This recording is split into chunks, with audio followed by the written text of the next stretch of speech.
छत्तीसगढ़ के कोरबा में घने जंगलों के बीच छिपी सीतामढ़ी गुफा, क्या यह सिर्फ एक आस्था का केंद्र है या फिर भारतीय इतिहास का वो अनसुलझा पन्ना जो त्रेता युग से लेकर 8वीं शताब्दी के इतिहास को खुद में समेटे हुए है।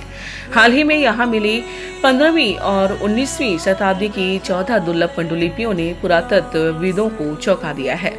लेकिन अब इस गुफा को लेकर जो नए ऐतिहासिक और पौराणिक साक्ष्य सामने आए हैं वो हैरान करने वाले हैं।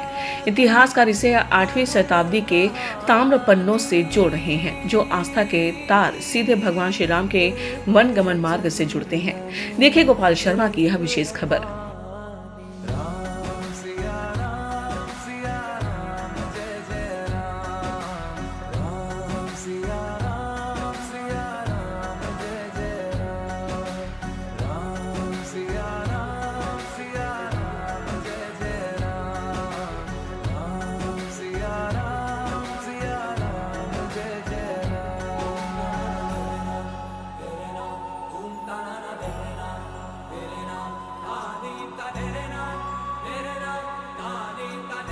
छत्तीसगढ़ के कोरबा की वो रहस्यमयी सीतामढ़ी गुफा है जो इन दिनों देश के इतिहासकारों और पुरातत्वविदों के कौतूहल का केंद्र बनी हुई है।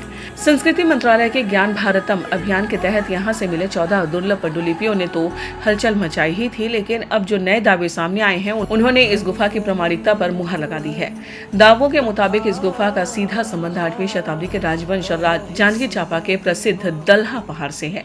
ये प्राचीन श्री राम गुफा मंदिर है। भगवान श्री राम अयोध्या से जब वनवास काल में आए थे तो कुछ क्षण के लिए हमारे कोरबा शहर में भी यही पधारे।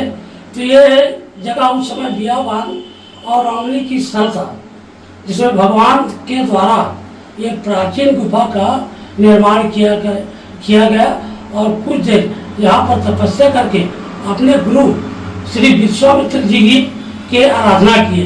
ये जो सामने मूर्ति है गुरु विश्वामित्र है, राम है, लक्ष्मण है और यहीं से आगे की ओर जैसे सूर्य नारायण हो गया, फिर दंडकारण्य के प्रस्थान किए। शोधकर्ता हरि सिंह क्षत्री ने इन दावों के इतिहास के बिखरे पन्नों को एक धागे में पिरो दिया है। करीब 1400 साल पुराने इस इतिहास के तार अड़भार के राजा नन्नराज के ताम्रपत्र और दल्हा पहाड़ स्थित अभिषेक ऋषि और आश्रम से जुड़ते हैं। लेकिन बात सिर्फ 8वीं शताब्दी की ही नहीं, ऐतिहासिक कड़ियों को जोड़ें तो यह क्षेत्र रामायण काल के उस दौर की गवाही देता है जब महर्षि विश्वामित्र और शुतिक्षण मुनि के यज्ञ की रक्षा के लिए भगवान श्री राम लक्ष्मण सहित इसी मार्ग से गुजरे थे। सीतामढ़ी गुफा मंदिर जो है, सबसे पहले उसमें जो अभिलेख है वो अभिलेख 7वीं 8वीं शताब्दी का है, जिसमें अष्टद्वार विषय वैद्यपुत्र शिव नारायण करके लिखा हुआ है।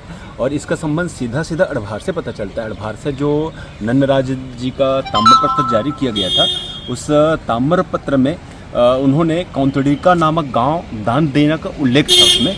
और कौंतड़िका नामक गांव कहीं मिलता नहीं है, क्योंकि अब 7वीं 8वीं शताब्दी और 1300-1400 साल लगभग पुराने हो गए। अब उस दौरान जो नाम लगातार परिवर्तित हो गया, तो उस जो अभिलेख है उसमें पता चलता कि अष्टद्वार जो विषय से जारी हुआ था ये यही गांव है।